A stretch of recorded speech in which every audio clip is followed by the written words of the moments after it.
हमारी बॉडी ऊपर वाले की देन है, जो कि एक बहुत खूबसूरत देन है। इसमें सही चीज़ों को इस तरीके से सजाया गया है कि वो चीज़ें एक दूसरे से जुड़ी हुई हैं। एक्चुअली क्या है कि मेरी एक पर्सनल हैबिट है कि मैं हर पेशेंट से एक हिस्ट्री लेता हूँ, और ये हिस्ट्री बेसिकली उसके ट्रीटमेंट के लिए बहुत इंपॉर्टेंट होती है। हार्ट जो है और लंग्स एक दूसरे के संपूरक है। अगर हम ज़्यादा एक्टिविटी करेंगे तो हमारा हार्ट भी एक्टिविटी बढ़ाएगा, तो इससे उसकी मांसपेशियां मजबूत होंगी, और वो जितनी एक्टिविटी बढ़ाएगा तो लंग उसका कॉम्प्लीमेंट्री है या संपूरक है, तो उसके अंदर भी ब्लड ज़्यादा जाएगा और उसको भी एक्सपेंशन ज़्यादा करना पड़ेगा।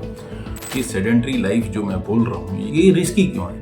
क्योंकि देखिए, ओवरऑल बॉडी आपकी वीक हो जाएगी, ओवरऑल आपकी रिस्क बढ़ जाती है, पोस्ट ऑपरेटिव इश्यूज आते हैं, कॉम्प्लिकेशंस हैं, जैसे इन्फेक्शन वाली चीज़ें हैं, रिकवरी पुअर होती है, ब्रीथ में प्रॉब्लम आती है। जैसे ब्रीदिंग आप जब लेते हैं तो ब्रेथलेसनेस, ये चीज़ आपको मिलेगी। जैसे ही थोड़ी सी एक्टिविटी बढ़ेगी तो लगेगा। नमस्कार दोस्तों, मैं doctor Anand Kumar Nagwani, plastic, cosmetic और हेयर ट्रांसप्लांट सर्जन। ये आज मैं आपके सामने जो सामने दिख रहे हैं आपके साइड में जो चल रहा है, इसमें आपको एक चीज़ समझ में आएगी कि मैं आज क्या बोलने वाला हूँ। मेनली मैं बोलने वाला हूँ कि सेडेंटरी लाइफ जो होती है, सेडेंटरी मतलब क्या, ज़्यादा बैठे रहते हैं, मतलब एक्टिविटी नहीं है, फिजिकल एक्टिविटी बिल्कुल ये सोच सकते हैं कि ना के बराबर है।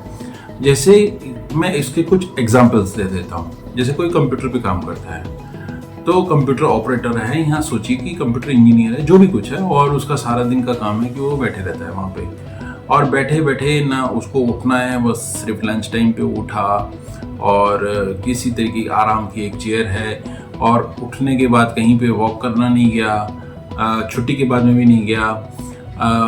मतलब ये सोचिए कि जो भी कोई है और वहाँ से ना हिलते हैं, थोड़ा बहुत जैसे कि चेयर पे हिलना डुलना है, बस इतना ही। और इसके अलावा जो हमारी बॉडी के लिए एक्टिविटी की ज़रूरत है, जैसे कि सीढ़ी पे चढ़ना, इसके अलावा जो हमको थोड़ी बॉडी के लिए एक्टिविटी है कि मिनिमम 5000 स्टेप्स हों, तो ये सब कुछ भी नहीं हो रहा है।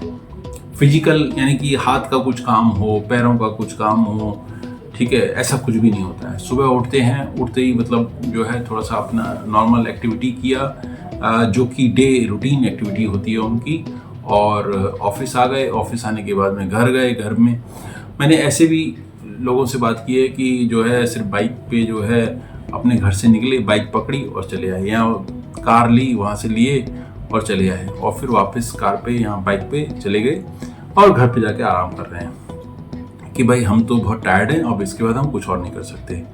तो ऐसी सब एक्टिविटी को हम सेडेंटरी एक्टिविटी कहते हैं। ऐसा क्या हुआ कि ऑल ऑफ सडन मेरे को ये सारी वीडियो में आपको बोलना पड़ रहा है कि सेडेंटरी एक्टिविटी। एक्चुअली क्या है कि मेरी एक पर्सनल हैबिट है कि मैं हर पेशेंट से एक हिस्ट्री लेता हूँ, और ये हिस्ट्री बेसिकली उसके ट्रीटमेंट के लिए बहुत इंपॉर्टेंट होती है। जैसे कि उसके खाने पीने की हिस्ट्री, उसका जो है वो कितना एक्टिविटी करता है, बॉडी की एक्टिविटी क्या है, जैसे पर्सनल हैबिट, जैसे आप बोल सकते हैं उसमें स्मोकिंग है, अल्कोहल है, ऐसी सारी चीज़ें। हालांकि मैं वो सारी चीज़ें इसमें कवर नहीं कर रहा हूँ। इस वीडियो के अंदर पर्टिकुलरली कवर करने वाला हूँ कि आपकी इनएक्टिविटी यानी कि सेडेंटरी लाइफ, बैठे रहने की आदत या सोए रहने की आदत, मतलब आप जब काम नहीं कर रहे हैं, तो इन चीज़ों को लेके बोलने वाला हूँ। इसी स्लाइड के अंदर आपको यहाँ पे नज़र आना है कि वो कहाँ पे हमारे समझ लीजिए कि बॉडी में इम्पैक्ट आता है। तो ब्रेन से शुरू करिए, ब्रेन है, हार्ट है, लंग्स हैं, हमारा डाइजेशन सिस्टम है, हमारी मसल्स हैं। तो ये सारी चीज़ें, अब जब ये सारी चीज़ें डाउन होती हैं तो इससे इम्पैक्ट क्या पड़ता है? इम्पैक्ट पड़ता है हमारी मेटाबॉलिज्म पे, हमारी इम्यूनिटी पे। तो ये सारी चीज़ें ओवरऑल एक मतलब ये समझ लीजिए कि मतलब कलश तैयार है, और कलश में जो है वो सारी इनएक्टिविटी की वजह से खराब चीज़ें आ गई हैं। हमारी बॉडी ऊपर वाले की देन है, जो कि एक बहुत खूबसूरत देन है। इसमें सही चीज़ों को इस तरीके से सजाया गया है कि वो चीज़ें एक दूसरे से जुड़ी हुई हैं।